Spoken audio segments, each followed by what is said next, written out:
crowd, 200 people. It's a big ordeal, but we love that you're all here.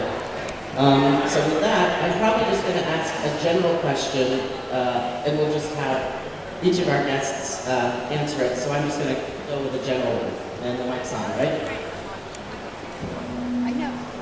Not happy to see you. So the first question, just to get things started, is do you have any unique story related to Twin Peaks that you think no one may have ever heard before? Oh, Michael's already raising his hand.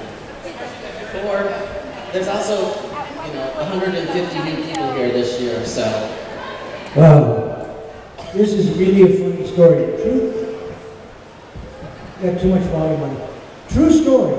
There's the scene where Michael, On Keen and Kyle and I are going to go through into the cabin, Jacques Renault's cabin, for the first time. And we're going to see Eva. And there's a look, if you watch it, there's a look on Kyle and I's face like we've seen something just amazingly, just horrifying. Michael On Keen was a vegetarian and had the worst gas of anybody I've ever met. And he would just pass in and not even acknowledge it. So right before we're about ready to go in, he just lets it go. He doesn't say anything. And Kyle turns around and his eyes are watering. And I go, what is the matter? And I went, oh my God. And they went, action. And that's the look you're seeing on the face.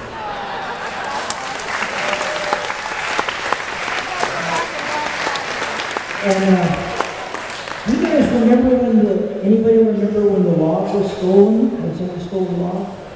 I did. Somebody stole it from me, which is kind of karma. But I went up when she first had the log and she was in such terror. We're old friends. And I picked a piece of bark off of it and it was like I had branded her baby. She went off on me and my friend was visiting and went, wow, that lady's really serious.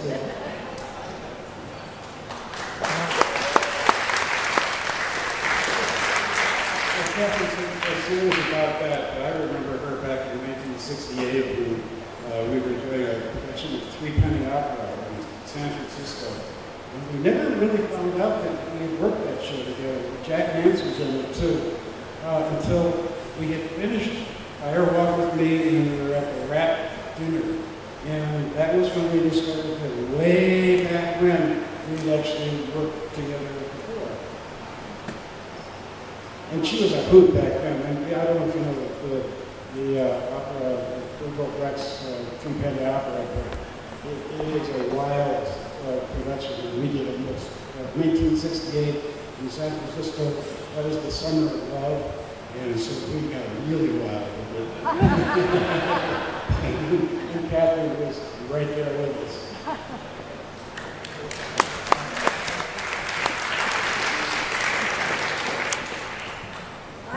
I've told every story I know, because I've been coming here for, 18 years. Well, I'll tell you something that I know I've told before, but there are so many new people here that I really want to welcome you. Thank you for coming, so many of you so far away. So, I went to Mark Frost and David Lynch right after I had been cast as Betty Briggs. And said, it's my opinion that Betty is Catholic, Garland is military, and Bobby is... I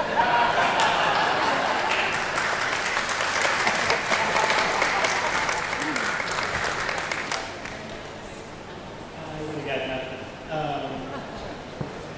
I was walking through the sets in Van Nuys, second season, going up to my office, and you could go in the back exit. You could walk through there's a back door to the sets, and the sets were all jammed into just without inches to spare, all over these two sound stages that were divided by a single wall, right? So I'm cutting up to my office, and so I would always cut through the Hayward house, and I'm cutting through the Hayward house, and there's a white stallion standing in the neighborhood. And this is an episode I wrote. And there's David and I wrote. And there's a stallion there. So I left the office, and David was sitting in his office, and he said, David, there's a huge white horse downstairs. And David says, pretty cool, Bobbers, pretty cool.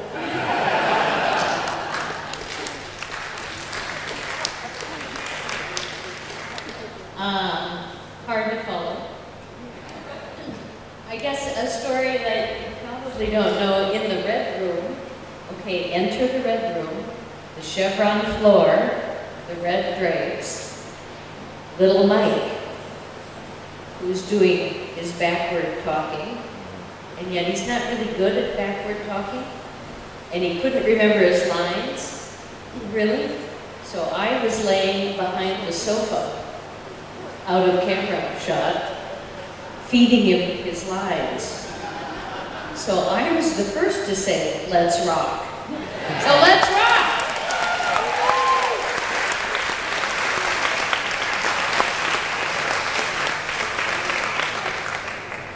Well, I have a very specific memory of being on the set, and Kyle was very nice. He let me hang out in the trailer with him, and just talk, hang out, because you do a lot of waiting. And one day, he told me some big news, that he and Laura Flynn Boyle were engaged. He told me. And I know, right? I don't know if that ever came out, and I don't know if he ever even really asked her, but he told me they're getting engaged. And I said, wow, you are a lucky man. And he said, she's pretty lucky herself.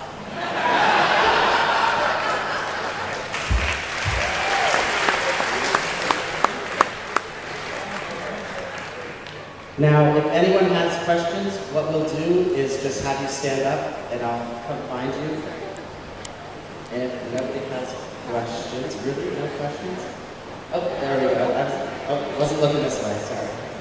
And actually, if you can say who you are and your name, just because there's a lot of new people, you're returning. So. I'm Glenn from Oregon City.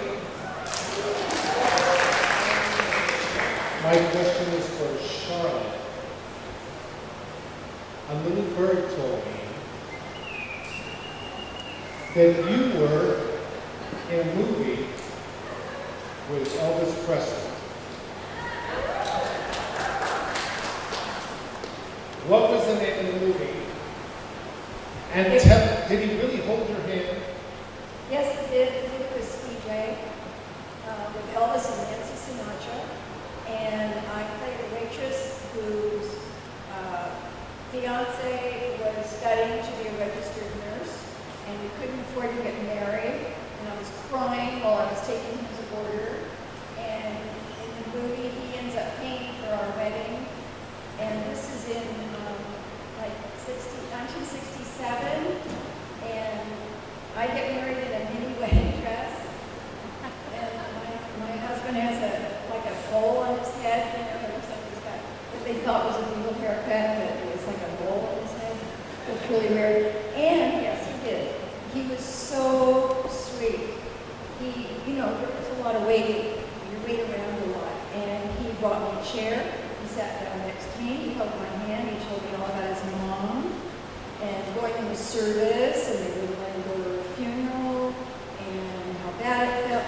And I'm sitting there thinking, oh my God, Elvis Presley is holding my hand.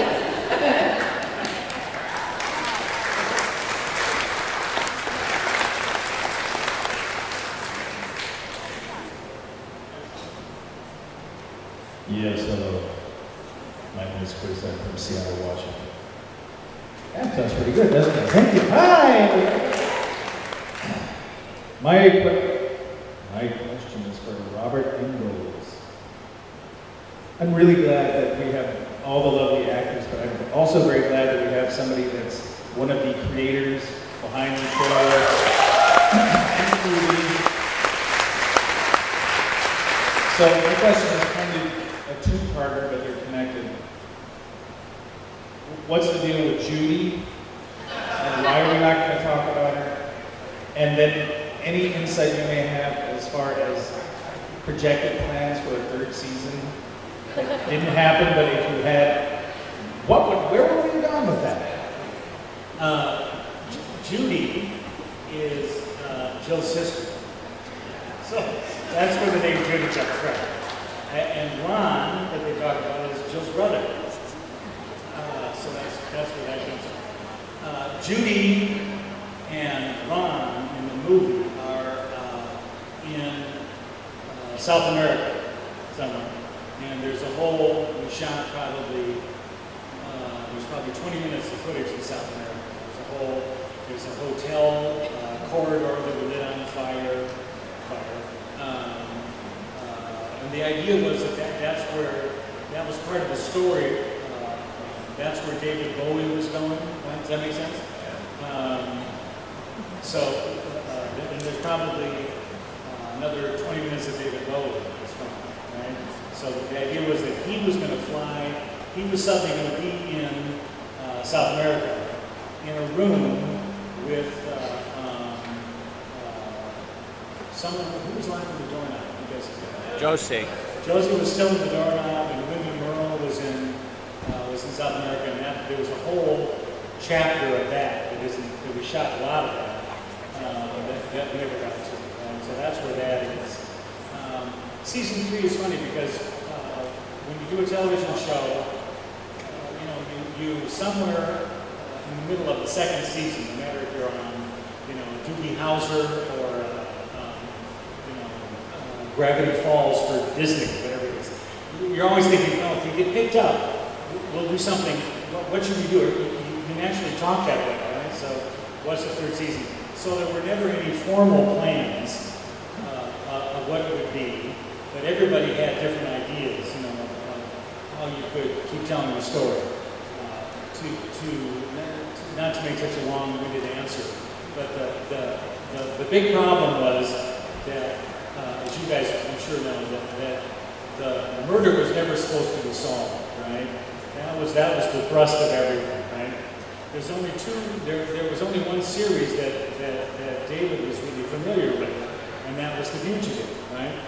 So it was all built on a lot of the plotting was built like The Fugitive built, the series, not the movie.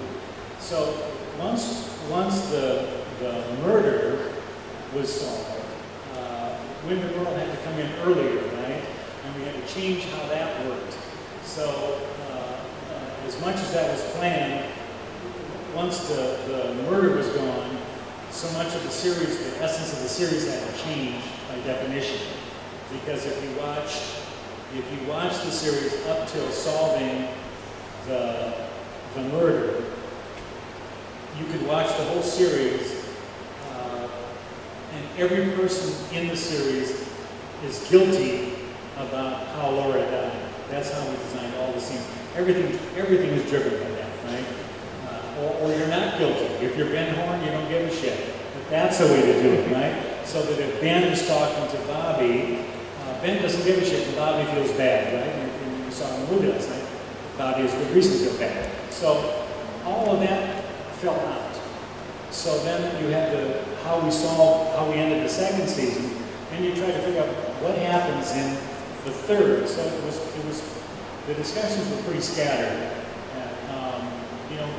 By the end of the second season, Mark was finishing Storyville. Harley was doing Less Than Zero, and David and I were writing a script called In Heaven. So there was not a serious discussion, but of all these things that you talk about when you're thinking, gotta be in the third season, the best one I always thought was Harley Payton's, was that we would solve what's left to be solved at the end of the final episode of the second season, in the first episode of the third season, and then we would solve them all in the first half hour. Then you'd come back from commercial, and there would be just black. And then there would be a printing that would come up and it would say 10 years later. And then we'd take all the characters and flip them, right? Like Agent Cooper would be a pharmacist. I'm just right there, you know, and Sheriff Truman would be living in a cottage and he'd be a stoner, right, or something. You know, so it's all these ideas to just reinvent the series. You know, that's a great idea. ABC would have gone ballistic. You know, if you even try to kill a regular in a series, the network goes nuts, right? So that never really happened. But that's kind of that's fun. Is that all? Okay.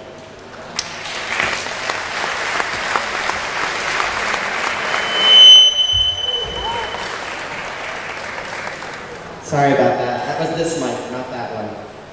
Come over here. It's because you're right in front of the speaker. Yes, good evening. My name is Jason, and I am from Dayton, Ohio. My question is for Miss Stewart. Miss Stewart, of course, you played the unforgettable Mrs. Beadle on Little House on the Prairie.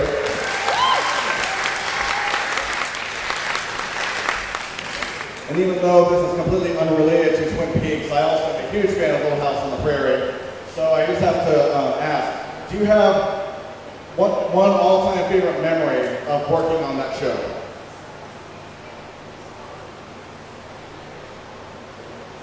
What is your all-time favorite memory of working on Little House on the Prairie?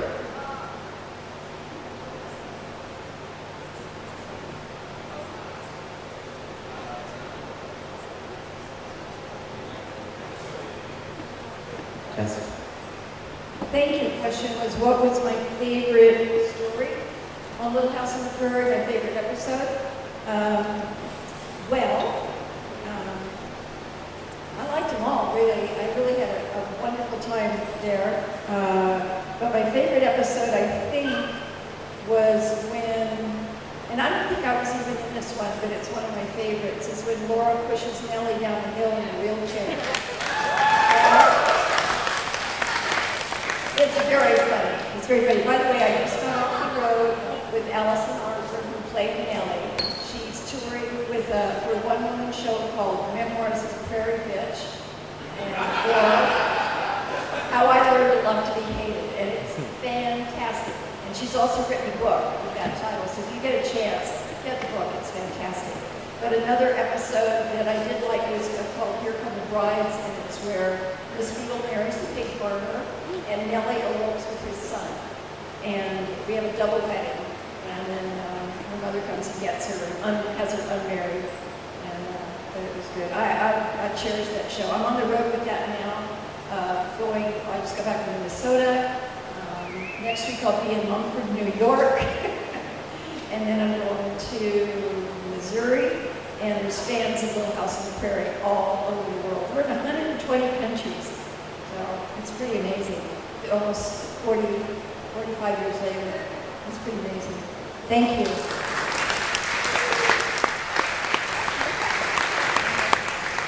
I have another general question. One that you can answer. A lot of times when you're developing a role, you have a backstory to your character, like just some history that helps you get into the character or something. Like specifically, in Indian Tracker, how does he become a deputy sheriff? Or was there ever a story where you developed the backstory to help you be more into your character for Oliver? Nothing, really. Well, I always felt that Garland and Betty was a love story that never got told, and that they were sweethearts in high school. And I think I told Grace Zabriskie this once. She said, "What?" That I felt that they had had a child out of wedlock before they got married. They got put up for adoption. And there was a guilt. Betty carried the guilt for that all the time. So I don't know, that was just part of my backstory. No, that character I played was pretty close to my real existence. My whole life has been a traditional Native person dealing with the Western civilization. A lot of the looks. My family would go, we always see that look, and you would look at those like, how did we lose these people? Very interesting story.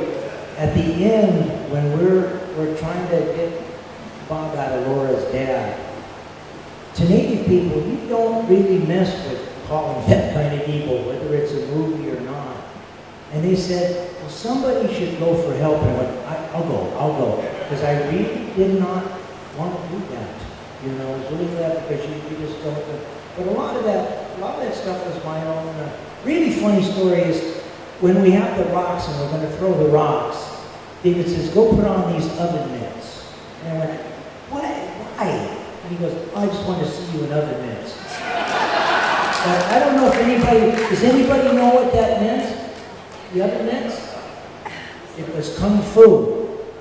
Picked up the pot at the very end. I said, I started doing it and I went, no, it's from kung fu. And he looked and he laughed.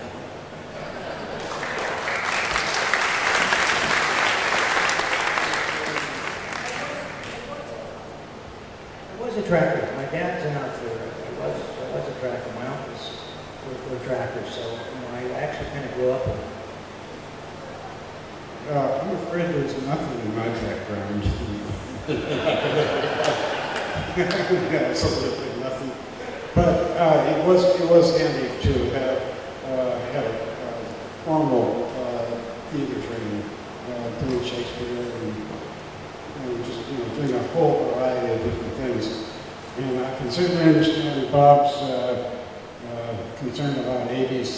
I remember at one point, maybe you guys will remember when they discovered me in the motel room, and I just come out of the shower, and hiding behind the door with the armor guard with a towel on, and I come out and expose myself to the cops, and they say, keep both hands where we can see them.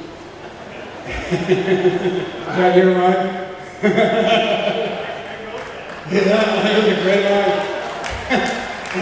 ABC, as you remember, did not want to shoot that. They refused to shoot it, and they got their suits on the set, and everybody was there having a big brouhaha because nobody had ever shown an amputee in bare chested ever.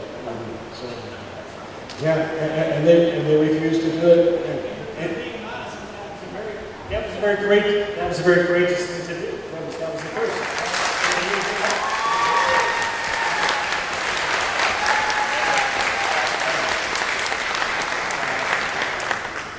In that same episode, Richard Boehmer and Josie Packard are in bed together, and that's my script. And Richard gets out of bed and says, I gotta go wash off little Elvis. Yeah. Standards and practices for ABC went nuclear. I called up and they said, we know exactly what you mean by that, okay? They said, talk to you about Elvis. Exactly, because he was being unfaithful. Exactly.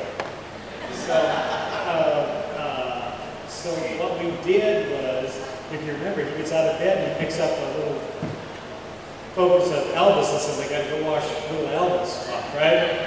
It made no sense. And the standard practice guy says, I know what the fuck you did there. You can't say that either. I should also say about Michael, I don't know, he was so great because we put lots of words in his mouth about Indian beliefs and all that stuff. And there was a point where we were getting in trouble saying, who's your advisor for this? Do Indians really say things like that? It's a whole different time. And Michael was so wonderful about saying, yeah, I believe that. My tribe believes that.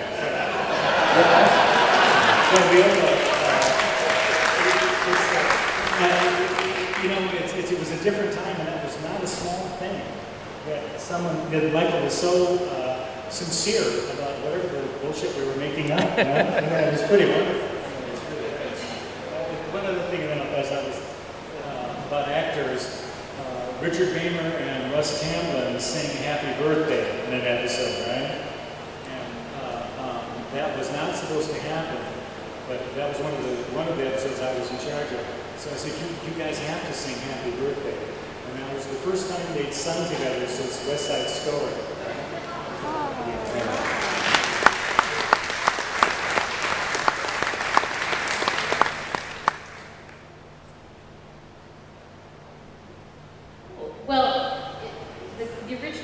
question about backstories for actors, which makes it so much more fun to play because you have this whole scenario running in your own head that nobody really knows about. But for my character, I played Judy, who was the waitress at the Great Northern. Big beehive, hairdo, just her pen never worked, nothing was working right, but she was really a frustrated musician.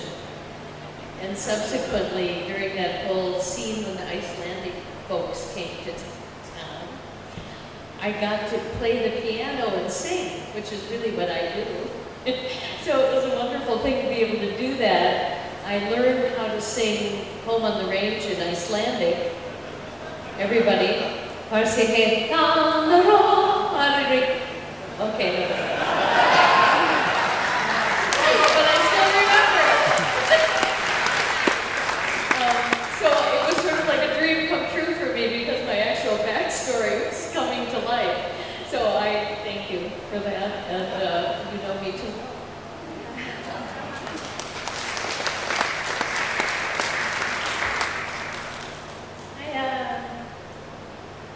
I made up a little history for myself that Ronette came from a lower income, working class family and quite religious. I don't know why I put that in there, but it just seemed to fit for Ronette, and who really wanted to be friends with popular people, the beautiful people, and so got kind of pulled in by just wanting the attention of a different crowd. So that was her motivation and how she got where, what happened.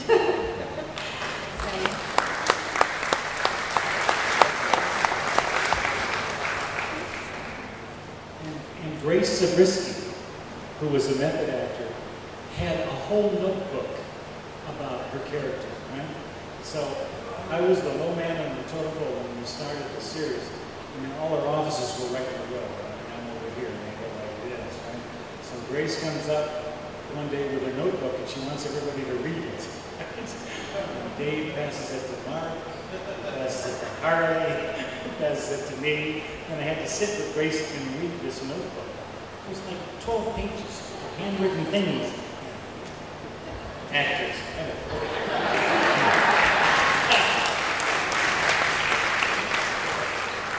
Hi, I'm Andrew from San Francisco. I had a very specific question for my course. Always been very curious as to your how you felt about the presentation of Native American culture in the media when you were in the show to